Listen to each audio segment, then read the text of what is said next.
Hi everybody, Ricky here. Today I'm going to take a look at the PlayStation 2 Phat.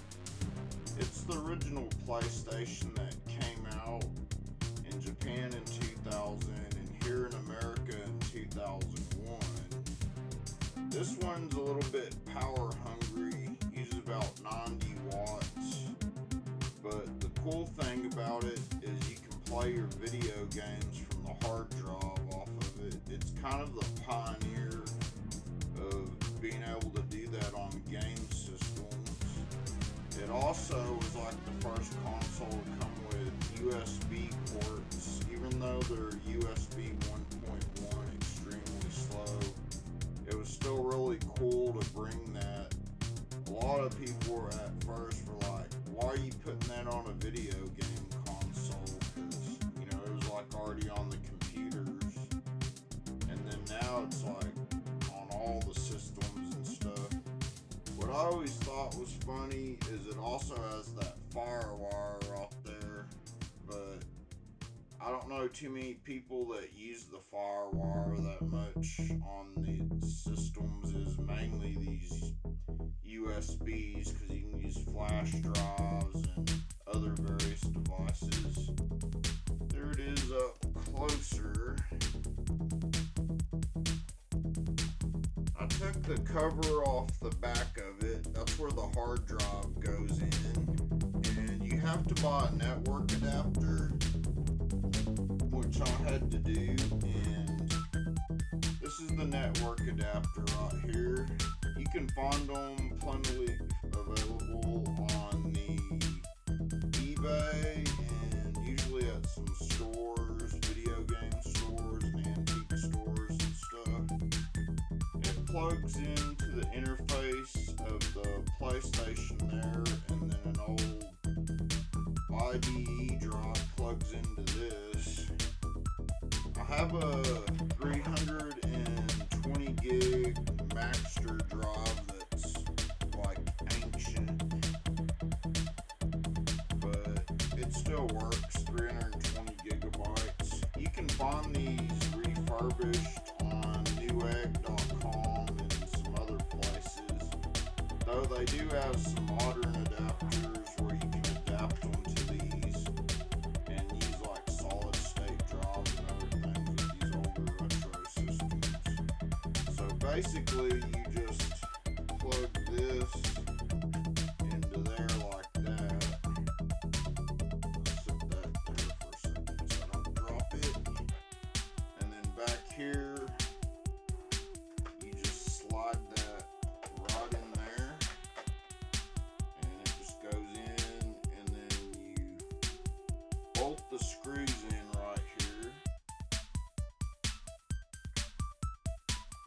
And that's pretty much it. You have to install some software called Free McBoot, which stands for Free Memory Card Boot, and you boot your homebrew and ELF files off of that, which you just plug into your standard card port there.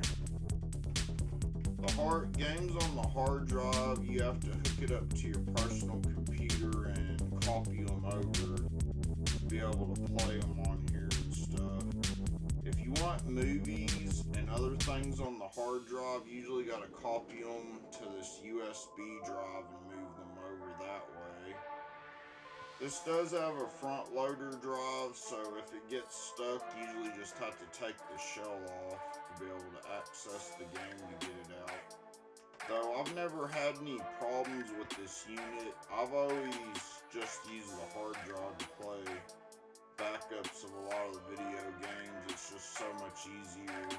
But I still like having the tangible copies because they look good on a shelf, and if there's any drive issues or anything, you can always still just pop the games, play, and plug and play. Here's one of the most standard controllers of all time, the PlayStation 2 controller. Though this one is wired, most of your modern ones aren't wired, and got aftermarket ones, so you can make it wireless on some of these older systems. It's pretty good. You have to get software to unlock the memory card to put the free memory card boot on there, but if you look online, you can find all that stuff and put all that stuff on there.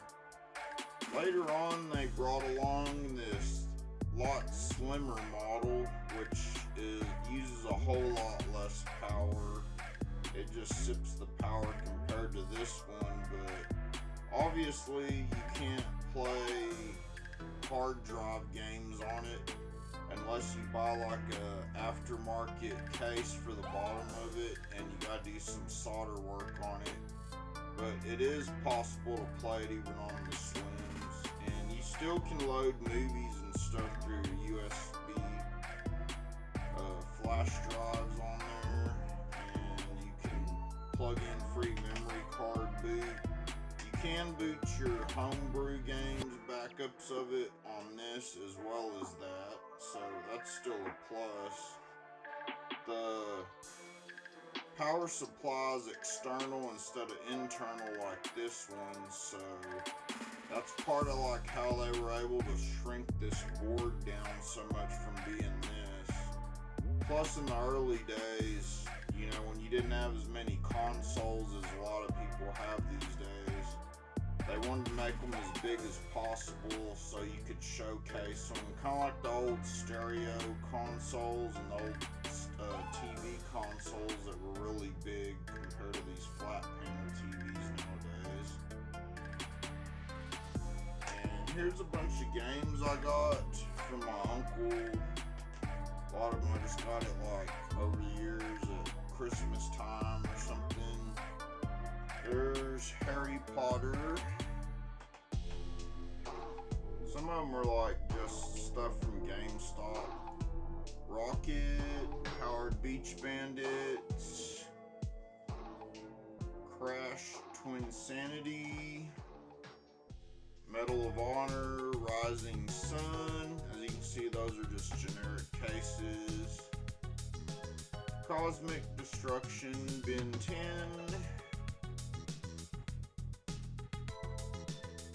Lemony Snicket series of unfortunate events. That sounds like some Harry Potterish type like game. Wall-E and Wally game. Jax Dexter. Garfield World Lasagna Tour. Making me hungry for some lasagna.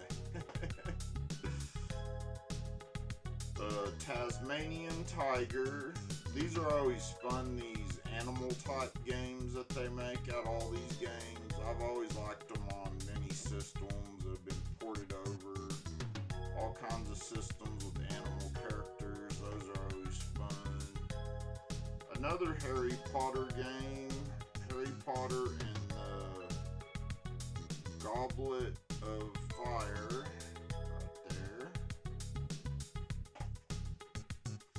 Shepherd's Crossing, which is kind of like a Sims game. Ice Age, Dawn of the Dinosaur.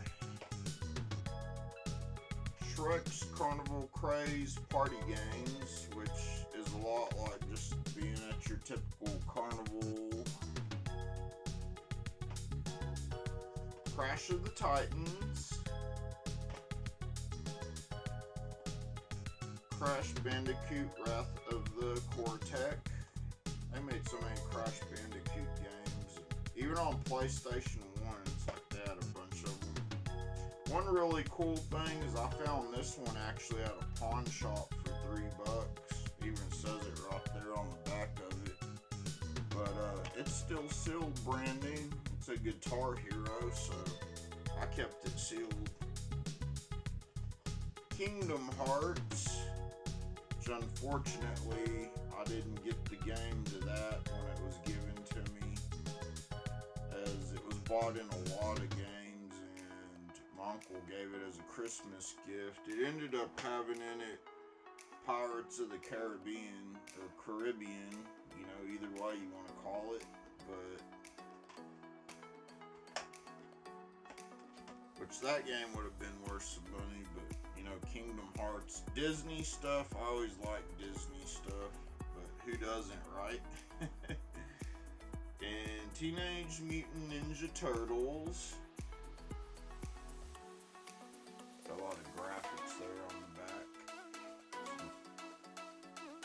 Comic kind of looking graphics. ATV4. Off-Road Fury. They made so many of those games for PS2 and PS1. Spiderwick Chronicles.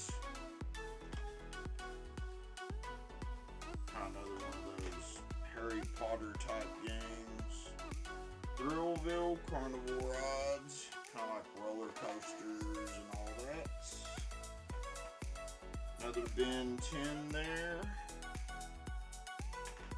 A lot of games there, isn't it? Old stack of.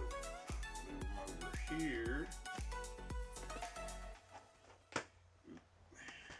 Alright. Most of the rest of these are all sports games. Rugby 06. A lot of these I didn't pick out, I just got them as a Christmas gift, so I was like, well, you want to give me some video games, I'll take them. There's the Madden 09,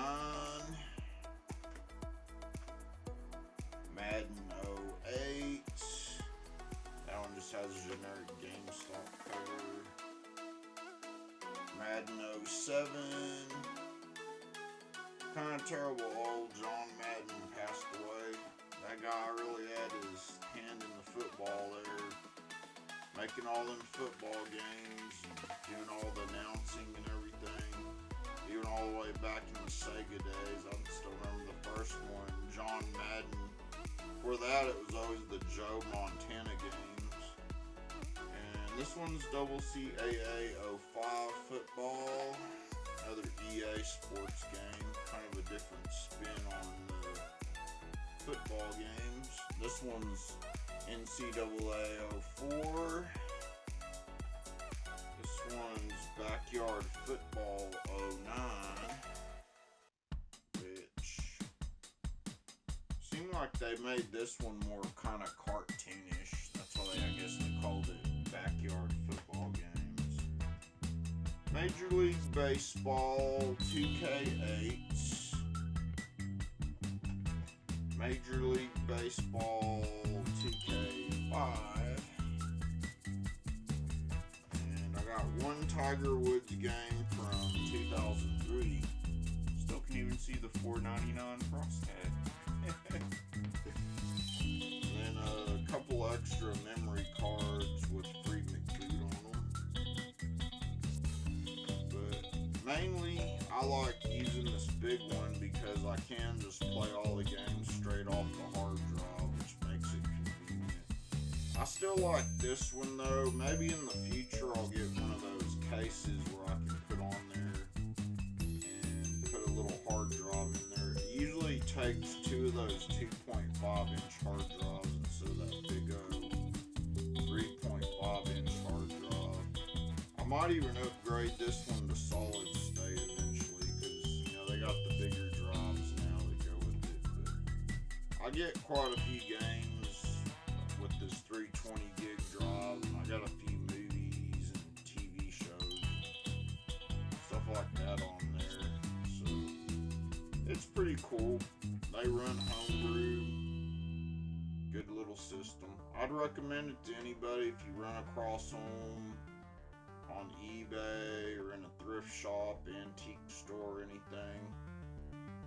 But if you're ever looking to play what's I'd call the father of the hard drive system other than the Xbox, though this came out before the Xbox, I would recommend picking one up like I said before. And thank you for watching, and I'll catch you on the next one. Bye.